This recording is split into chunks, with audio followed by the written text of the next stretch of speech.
is gonna be fun. Welcome to the Filmcast review of Scream 7. I'm going to read the plot summary of this film from IMDb. When a new Ghostface killer emerges in the town where Sidney Prescott has built a new life, her darkest fears are realized as her daughter becomes the next target, end quote. Guys, this franchise has had its ups and downs over the years. For a while, it seemed like this franchise wouldn't even come back. Now it is back. In a different form than was originally intended, which we will discuss momentarily. All that said, let's talk about the movie itself. Devindra Hardwar, what did you think of Scream 7? This movie is a complete disaster. Creatively, in every way, this movie feels like a mess. And you can trace all this back to the decision to basically give up on the characters they were building for Scream 5 and Scream 6, especially there was a new group of characters introduced in those films called the Core Four. I don't know that I appreciated that name, but it's a reasonable thing to try and do. Of hey, we're building a new franchise or a new phase of the franchise off of different people that have been there for the first 5 films, and different creative energy too. Right? It was the Radio Silence guys. I thought Scream 5 and 6 were excellent. We reviewed them. We love them. I'll also say this is one of my favorite horror franchises because I was always a Wes Craven fan.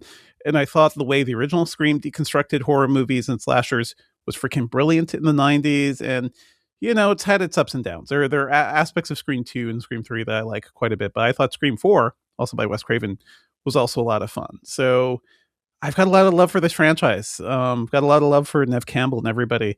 But I can't help but look at this movie and be like, wow, the way the studio basically reacted to Melissa Barrera standing up for, Palestine was shitty. And Jenna Ortega kind of followed her too because she thought the studio was treating Melissa Barrera shitty. And what we end up with and also, by the way, Christopher Landon departed in addition to those things, which I agree was bad. Christopher Landon left the franchise as well. One of the most exciting horror comedy directors right now, like the premier guy to make movies like this. The guy who directed Freaky and Drop, just like a very talented director as well. So like the entire creative team, or sort of the director and 2 of the biggest stars left, and with them the original ideas for what Scream 7 would be. So what you have, what the movie that we're left is a freaking wet fart. And there is I mean, Kevin Williamson writing and directing, like Kevin Williamson created the idea of Scream, right? He is the original screenwriter. I have a lot of love for him and his ideas, although he has made other things that were not good, especially TV shows. But this is such a clueless and artless and boring movie. It's not even so bad it's fun. It's just kind of there because it just goes through the motions. It gives you the kills. It does the requisite tying into the lore or tying into past killers, brings back certain characters, whatever. It is just so obscenely boring. I was already angry at this film for the casting choices because I thought the whole direction they were going with Melissa Barrera and Jenna Ortega was fantastic. Even if the last movie was it was a little overwrought, but I thought it was at least fun what they were doing. Well, not only did they bring the Scream franchise into with new characters in it, but Scream 7 also put them into the big city, right? New York City. 6, you said 7. Sorry, Scream 6. Yeah, also 6, put them into New York City, and it's like, oh wow, kind of a fresh take on a very tired franchise at that point. Yeah, even though they didn't really use New York City to the fullest that they could have, there was something there. And I don't think they actually filmed a lot of it in New York City, to be clear. But no, they didn't. At least they were trying to do something different, is what I'm trying to say. Something different, different setting, different something. This is another nondescript suburb that this is in. I don't buy the relationship between Sydney and her daughter at all. It's all just so dull and so boring. It feels like, I think Bill Gabbary had a great takedown review of this, and it just feels like a movie that had to be made and not a movie that has any actual creative energy or juice behind it. I feel sad for this movie. I feel sad for everybody who decided to be in this movie as well. You got to make a paycheck. I get it. Not people aren't out there hiring Neve Campbell, but still, this is such a disappointment. Not just bad, utterly boring. Jeff Kanata, your thoughts on Scream 7? Well, Dave, I guess you could say my thoughts on Scream 7 are best summed up in the form of a limerick. Let's hear it, Jeff. An iconic and crucial linchpin to the way each Scream movie begins is the creepy phone call. But with this new install, meant the rest of the film phones it in. Nice. I thought you were going to go with a rhyme of Matt Bettinelli Olpin, who is one of the members of Radio Silence, who was originally, behind this new set of Scream movies and such. Shockingly, I did not. Would have also accepted Matt Bettinelli Olpin as the rhyme at the end there. Just going to put that out there. All right. Jeff Kanata. No, I agree with every single thing that Devindra said. This movie is shockingly dull. That said, I'm still in love with Neve Campbell. I'm sorry. I mean, yeah. How can you? I loved watching her. She's like, she gives this effortless performance. She's very grounded. Yeah. I really liked her in this, and I think she needs to get more work. She's just a lovely actor, and still, stunning, aging elegantly. I'm a big Neve Campbell. I'm in the pocket for Neve Campbell. I can't get over that. So it was cool to see her back. Crazy that they literally make her apologize in the context of the movie for missing the last movie. She literally, he literally forces her to apologize. Kevin Williamson, in writing the script, I'm going to make her say, "I'm sorry I didn't go to New York last time." It kind of feels like he's shitting on the last movie, though. It kind of feels very weird. Yes, extremely. Yeah. Anyway, everything else other than Neve Campbell's presence is just so bad. It really does feel like it's phoned in. It really does feel like the laziest. Which is wild because it's the series' original creator at the helm with the script, and it is so paint by numbers. It is sleepwalking through all the beats that you would expect, and nothing really makes any sense. I can't wait to talk at spoilers about the reveal, because it's just one of the most limp, boring reveals in series history. And, the whole structure of how it's set up is really weird. What I love about the Scream franchise, and I've said this before, I think it's the third Scream movie that I've written a limerick for. So that, I haven't been writing limericks that long. I love that the Scream franchise is basically a whodunit, right? Yes. It's a horror franchise, but it's really a murder mystery. And it's really a sort of, self-aware parlor murder mystery. And all the characters are like, well, one of us has to have done it. There's a joy to that. And somehow this movie just sucks all the joy out of that. All of the relationships are barely serviced. Like, there is, as you said, Devindra, there is sort of this half-assed attempt to create some sort of dynamic between Neve Campbell and her daughter character. I mean, that is ostensibly that is the take that this film has. It's supposed to be, I think, about what is it like to be the daughter of Sidney Prescott. Now, whether or not that succeeded, I think is an open question. But I think it's a closed question. It does not succeed, in my opinion. Yeah, it does not succeed. It doesn't. There's no payoff to that. There's no. It is really so just. If you had to write what in an abstract way, what is a Scream movie? It does all of the things, but there's no juice to it. There's no fun. There's no spark to any moment. It really just feels like it's sleepwalking through all of the minimum requirements for Scream franchise film. There's no creative spark anywhere in this movie. And you feel it. It's not like Devindra said, it's not bad enough to be entertaining. It's just dull. And that's the true crime here. You don't want a dull knife. Doesn't stab. You don't want a dull stab. That's the worst kind of stab. Absolutely. Absolutely. I've been reflecting a lot on the history of the franchise, and I think that the filmmakers behind the franchise were handed an unexpected gift with Scream 6. Because what happened in Scream 6, if you recall, is Neve Campbell declined to return, which apparently, as you've indicated, Jeff, was an unforgivable sin in the eyes of Kevin Williamson. Yeah. But Neve Campbell declined to return because of a pay dispute. And so the filmmakers were forced to make things work with the new crew that they had. That was an unexpected blessing. First of all, you have two actors, Melissa Barrera and Jenna Ortega, who are not only very talented, but up and coming in their careers. And so it's like, oh, wow, we get to kind of recapture that magic that we recaptured with Scream 1, where like you have all these sort of young actors who are about to become huge, but they're all in this film. And you get to kind of like experience them at the beginning of their careers. So there's that, but also not just like, hey, we have cool new talent. We get to finally say goodbye to Sidney Prescott. And what I mean by that is we had already seen that character's journey over the course of 5 films, and there is nothing new to say about that character. And this film, Scream 7, definitively proves that that is the case, right? Like we have attacked the Sidney Prescott sort of idea and theme from every single possible angle.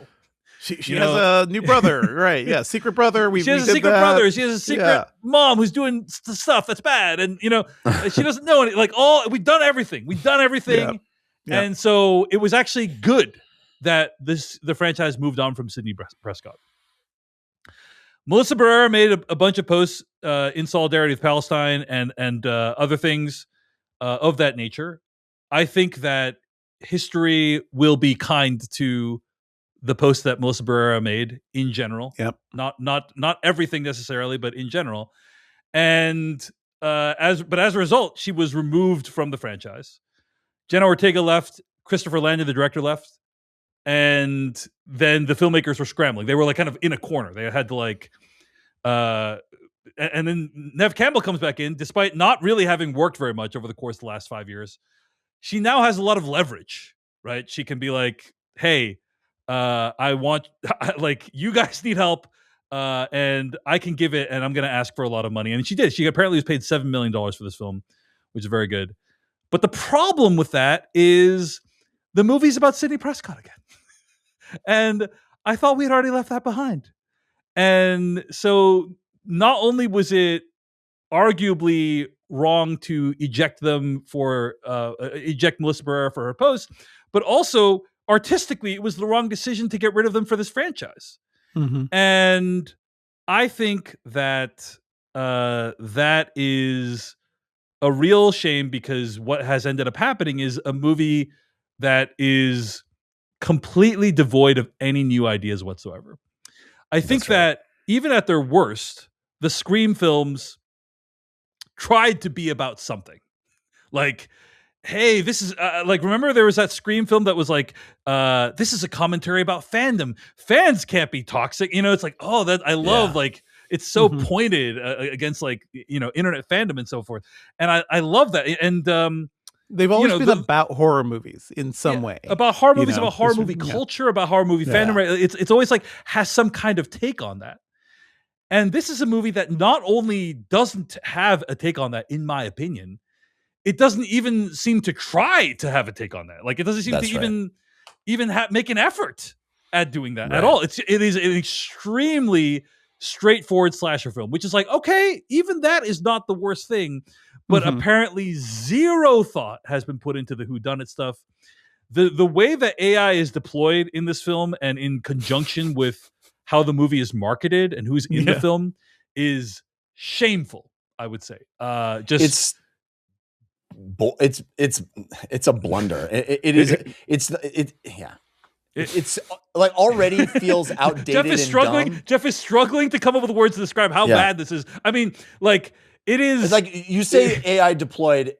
It's not that AI was used in the making of the movie. That's not what we're talking about. We're talking about like a plot point that involves like AI. That maybe there are AI deepfakes in the movie. That is a plot point in the film. It's just so clumsy and dumb on the face of it.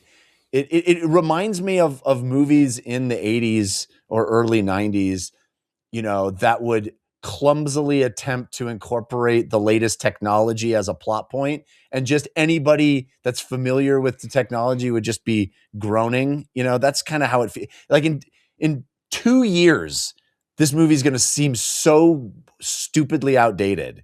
In the same way that the net or whatever these old movies from the 90s where it's like we know about things. It's already it certainly there, doesn't have anything to say that's interesting about AI, which was a potential opportunity there. It's like, oh, maybe this is the direction the movie's going to go in. Nope, nothing of value to say there. And then, as Jeff has indicated, I would say that at the end of every Scream movie, it is revealed who the killer is, right? Like that is what happens every Scream movie has a similar structure.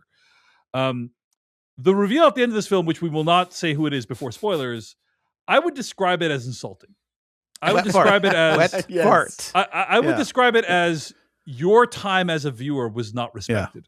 Is how I would describe it. And so at the end of the day, what is sad to me, I mean, this is the most financially successful opening weekend of any Scream film in the entire franchise, right? So like, it did extremely well at the box office.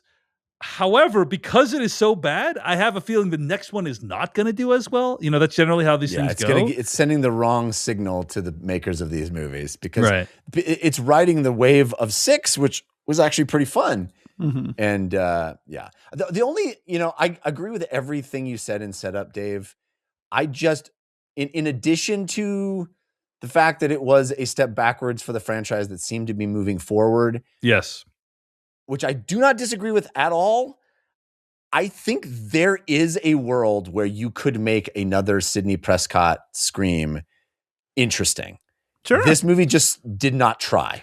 She could have been interesting in Scream 6 is the thing. I don't think Neve Campbell not being in Scream 6 was a gift because that was, again, the studio being shitty and being like not paying her what she was worth.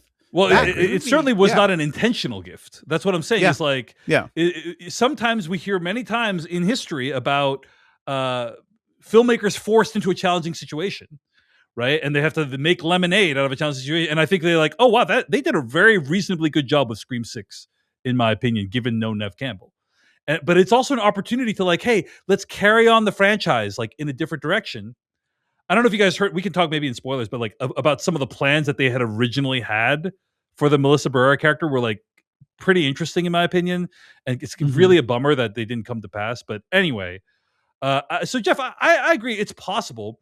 I think that if this movie had done a better job developing the relationship between Sidney Prescott and her daughter, and also done a better job of, well, I mean, first of all, here's the problem, I think, Jeff.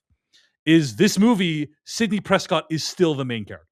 Like, I think this movie, the daughter needed to be the main character. They were kind of setting it up to be the daughter and just feels like it never quite did that. But then it's like the movie's franchise is just addicted to Sidney Prescott. They like have to go back. Prescott was attacked. Yeah. The daughter had to figure out who did it. Right. What I liked about it is that Sidney Prescott is Linda Hamilton in T2. And I like that. I think there's fun to be, it's hard to identify the problem with this movie because there's just very little right about it. It's just, it's so, it has, like you guys have laid out so well, it is devoid of any take. It's devoid of any purpose. It's devoid of any ideas, right? Like that's the thing that's so great about Scream is that it has an idea. It is playing with your expectations about how slasher movies work.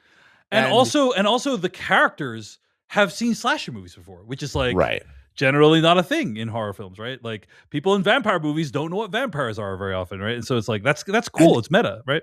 And there is a scene in this movie where the one character does the thing where she walks around and tells everybody their role in the slasher movie. But in this movie, it's just like it so doesn't work. It's so it doesn't make sense. It's like all of this movie just feels like it is sleepwalking through the beats that it's supposed to do. It doesn't add anything. Yeah. I mean, it feels like it was essentially also a rush script job too, right? Like they had to rewrite whatever this movie they had to was retool the supposed whole to be thing into this. So, Do we think this is the worst Scream film, guys? Yes. I think it's the worst Scream film I don't by have far. much love for Scream 3, but you know what? Scream 3 would be the second worst Scream film, but like this is worse than Scream 3, I think. So, yeah. All right, folks, lots more to discuss in spoilers. Let's get to it right now. Spoilers for Scream 7 starting right now. I will tell you guys, there was one scene in this movie that I kind of liked, which is when Sidney Prescott and her daughter go into their panic room. And first of all, I wanted to know more about that panic room. I'm like, yeah, should I get one of those put in my house? Like, of course, but of course, she has a panic room. That feels very character. It makes total sense. Yeah. Makes total sense. Yeah, and then she does the thing where she sleeps out the wall, and then Ghostface is stabbing. It's very reminiscent from a scene from Gareth Evans' The Raid. The Raid, yeah, which has a very similar sequence where someone's directly lifted from The Raid. Can I tell you something? It is that scene. It's just that scene. If you have a panic room that leads directly to a gap in the wall, that's a poorly made panic room. I think you should call the subcontractor and be like, "What the fuck is wrong with my panic room?" To be fair, I think she had it. She opened some kind of metal door to get there. It wasn't like it was just like straight wall. Bad design. Bad design. There should be like metal on that wall for sure to block any potential. Sidney Prescott should think about this. Panic room. What does the guy do? He stabs. Is he going to stab the wall? Maybe. Maybe. I think there's nothing wrong with the panic room design. Panic room has one job, Dave. She left the panic room. You should stay in the panic room. Opened the door and left the panic room. That was you should stay in the panic room. Is not supposed to have terrifying gap exit. That's not how panic room is supposed to work. But when we think back to David Fincher's panic room, they're not out there leaving the panic room. We don't know if there's other exits in the panic room. That's all. There should never be other exits to the panic room because that's a way in. That's a fault of the panic room. Those are weak points of a panic room. I like how in this movie, by the way, the cops never do anything, even though she is married to a cop. I know. Like what's Joel McHale doing in this movie? It's Joel McHale. I didn't even realize he was in this movie, but that felt like, oh, buddy, what is he doing in this movie, now, aren't you? You're so desperate. Yeah. All right, guys, we have to talk about the ending. First of all, I just want to clarify what I was saying about AI, which is I think it is an incredibly cynical move to advertise this movie as containing Matthew Lillard and David Arquette and all these people. And the way in which they appear is just, if you're looking for those characters, so profoundly unsatisfying the way in which those characters appear in this film, right? Like, it's like, how dare you?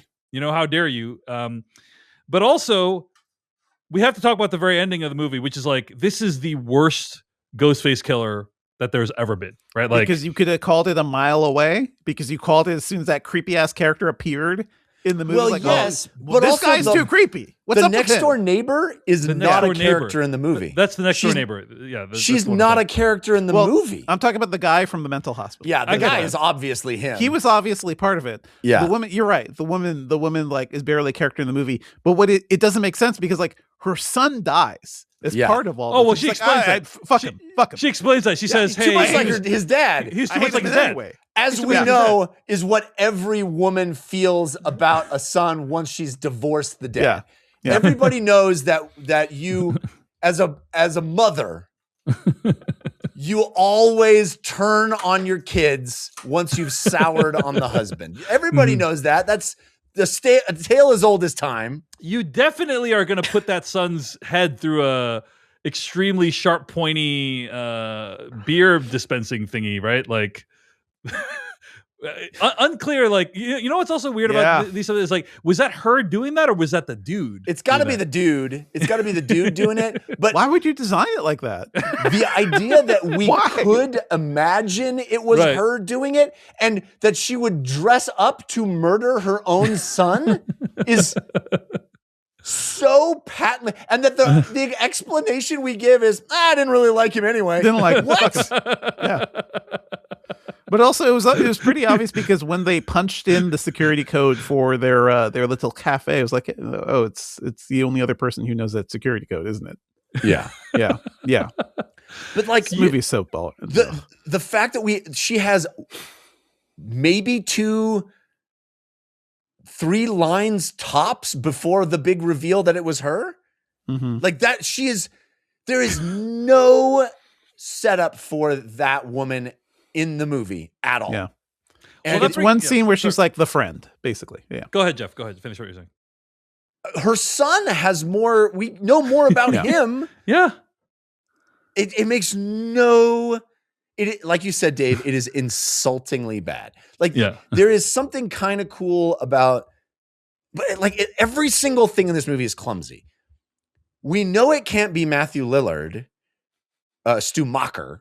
because that's not how these movies work. Well, first of all, I'm actually really glad it wasn't Stu Macher, because that would have been really bad. Like I would have been really upset at that. But it's important in the structure of how this movie is set up that we think it could have been. Like that we are led to, like the only way a swerve works is if it is possible that it is him. Yes. And it is never possible that it is him because we know how these movies work. And in the Scream franchise, when it's working well, you have a character that says that we know how these movies work, so it can't be him. Like that could have been the fun of it. Why do you? But it's never the fun of it. Why do you? You lost me a little bit, Jeff. Why do you think it couldn't have been him because of how these movies work? That part I don't. I think it couldn't have been him. There is a reveal of who it is. So the person that's going, "It's me, I'm the one," isn't it? Right? I see. Yeah. Like the movie, we have this kind of fun thing, which I don't know. You guys can correct me. I don't know if it's ever happened in a Scream movie where they kill Ghostface in like the first quarter of the movie, and we pull his mask off, and they're like, "What? That's not even a guy we know." And I was like, "Oh, that's fun. That's a fun." But like again, nothing is done with that. Nothing is. There's no build on that. And then the rest of the movie is just like, hey, it's Stu Macher over a phone, which creates zero tension. It's literally just like, look at the actor that we got. And then we have that weird montage of like all the other actors that we could, that we had record something on their phone for us that one day. But like there could have been a joy in sending up the Lego sequel of it all, the bringing back the impossible characters. But the movie is just too lazy to even attempt something clever about it. It's just going through the motions. We could right now, sitting here, write better ideas for Scream movies. You want a Scream AI movie? Okay, AI trained on the history of the Scream story, the Stab universe, starts building its own Scream story. The AI is ultimately the killer or something. Like powers a robot that is a killer. They even have a robot Scream mask at some point. Which is, again, another dumb idea that for no reason at all, but whatever. Yeah. I hate this movie. I hate this movie. I hate this movie really so much. Bad. Again, it's not bad enough to be fun. It's just lazy. It's lazy. The one that's really hard to believe. So the idea is that we are meant to understand that this guy, this mental institution guy, he used to work at Google, so he got really good at deepfakes. Yeah. And then he made a deepfake of everyone that's ever been involved in any Scream film, including, by the way, Laurie Metcalf from Scream 2, which is like, good pull. How would he even know what her deal is? It doesn't make any sense. That would have been in the news. I guess, but like, there's not necessarily like a lot of footage of her because anyway. Okay. Point being, he was able to create an aged version of Laurie Metcalf and Stu Macher. And, why is it aged? Matthew Lillard and all the people who coincidentally look like how they would look today. Exactly. Even Dewey, who is dead in the world of the film, they like just aged him up a little bit. Yes, he creates a version of them. Like he adds the scarring on the scar and the crow's feet and all that stuff, right? Like the attention to detail. That's called meticulous. This guy's just an artist, really. He used to work at Google, okay? Yeah. And the idea is that this other woman, who's played by Anna Kemp, is institutionalized because she used to idolize Sidney Prescott, but got so mad that Sidney Prescott wasn't in Scream 6 that she's like, how dare you?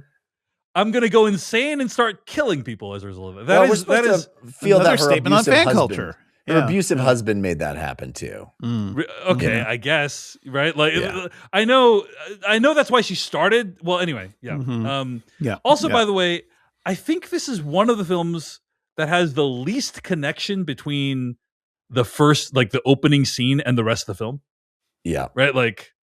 Yep. Yeah. Like, makes no sense. Who are those people? Who cares? Yeah. Like. Ghostface offers some perfunctory explanation for why they did it, but like it doesn't really like. Whereas in many of the other Scream films, it's like at least tied in directly with with the main plot of the film. So really the things that I think are the biggest pleasures one has for screen films, like the opening kill, how it ties into the rest, the whodunit component, the reveal at the end. None of these things are done well in this film. That is the problem. But at the end of the day, everybody got paid. That's all that matters. Also, dude, I didn't even bring this up. The way that Gale Weathers is reintroduced, that almost killed the film for me right there. Right? The idea is that Sidney Prescott is being attacked by a killer, and then literally right at the last minute, Gale Weathers and crew shows up and smashes that guy in. Wow, really lucky coincidence there. Like that's what ruined it for you. What ruined it for me is the freaking interview, which is just like Gale betraying Sidney again. We've done so many movies. Well, about and this. It's a complete reboot on Gale Weathers. It's like, remember all that stuff she did? Wow, none of that worked out. So she's got to be the character from the first movie again. Well, and then Sidney at the end saying that their relationship is complex but enduring. I'm like, from my recollection, most of it has been bad. Like, why is there any affection for these two people? Anyway, what a disaster. Sidney Prescott's daughter has a boyfriend who literally she catches making the deep fake that we know to be the killer's deep fake. Like, but he was just testing it. No, that was just testing it. That was a deep fake head fake, Jeff. That was a red herring. I understand that. Yeah. I'm well aware. But she forgives him with no new information. When she sees him again, because the last time she saw him, she hits him in the face because he was doing exactly what the killer would have done.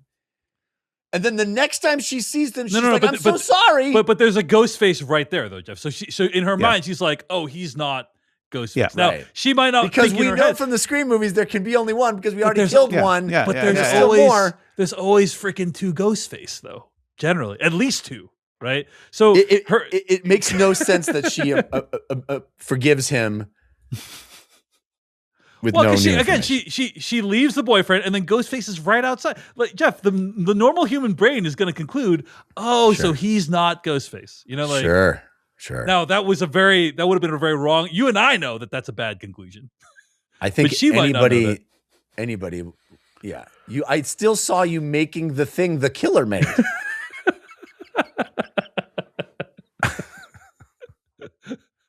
Like, why? Speaking of artists, Jeff, I mean, Jeff, you often talk about how underappreciated the art of acting is.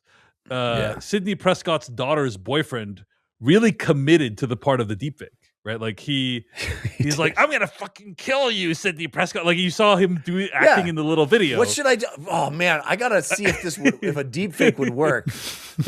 I gotta do it exactly the same. I gotta threaten to kill my girlfriend's mom, even in jest. Surely there's no way this could be misinterpreted. I also love you guys. I mean, I know Devindra works at Engadget. He understands exactly how deepfakes work. Is that it takes the image and then it goes and then it creates the deepfake. You guys saw that moment where it just like morphed the face. It was like, and then it created the deep fake out of that. That's totally how it works. That was my favorite tell you, there's one moment where I was like, is this movie going to surprise me? Is when they killed the daughter stand-in. Like eviscerated that poor girl while she was hanging up on the stage. I was like, are they going to introduce a character, set her up, and then kill her 10 minutes later? Within like 5 to 10 minutes. Yeah, that was kind of like, that could have been something, although Sidney does not deserve more pain and torture in her life. And I was like, of course, false. Never, will never actually happen. Again, the movie is so up Sidney Prescott's a noose that, you could have had the next door neighbor has a child who's in the high school with Sidney's daughter, and she has got some beef about that and starts murdering high school kids. And then Sidney has to come out of retirement and deal with that. And it could have been all about the high school. And Sidney thinks it's my daughter that they're after because it's me and it's Ghostface. And no. It was just a PTA mom who was pissed at something. Like, Any take. Have a take. Any take. In my opinion, they should have made the daughter the main character. They cannot get away from Sidney Prescott, and that is the original sin of this franchise. And also, people love it because it made over $60 million this weekend. So you know, you know what I think the next Scream movie should be. I think it would be really fun because one of the things I love about the Scream franchise is that in the context of the Scream franchise, there is Scream movies, right? The Stab franchise exists inside the Scream franchise. I think it would be funny if they had so many of these movies have been about copycat killers who just want to recapture the original glory, right? It would be so wonderful if the next movie was about a copycat killer that liked the movies more than the real story and started going after the actors in the movies instead of the real Sidney Prescott. And so you had this weird you're describing the Scream 3 plot, Jeff. Yes, that is but exactly that's not really what happened. It's close to it. It's close. He starts killing the actors in the Stab movie in the order in which they're killed in the film. Or I guess that's true. Yeah. So that's how brilliant those early movies were. You're reinventing them now. You're coming up with but yes. I'm a little disappointed that there was not more Stab in this movie. You know, I agree. More Stab would have been beginning of the movie makes you think that there's going to be a lot of movie stuff, and there's no movie stuff. No movie stuff. Oh man, I will say I'm done with this franchise. I'm done with this franchise right now, unless studio makes good with Radio Silence or something. They've got nothing. They have completely failed this franchise. They failed the fans of this franchise. Screwed all of this. If we could have backed out from this movie, knowing how bad it would have been, I don't know. I would have been all for it. There's 100% going to be a Scream 8, though. Yeah, I mean, there's absolutely will be. 8. And I'm just I don't care.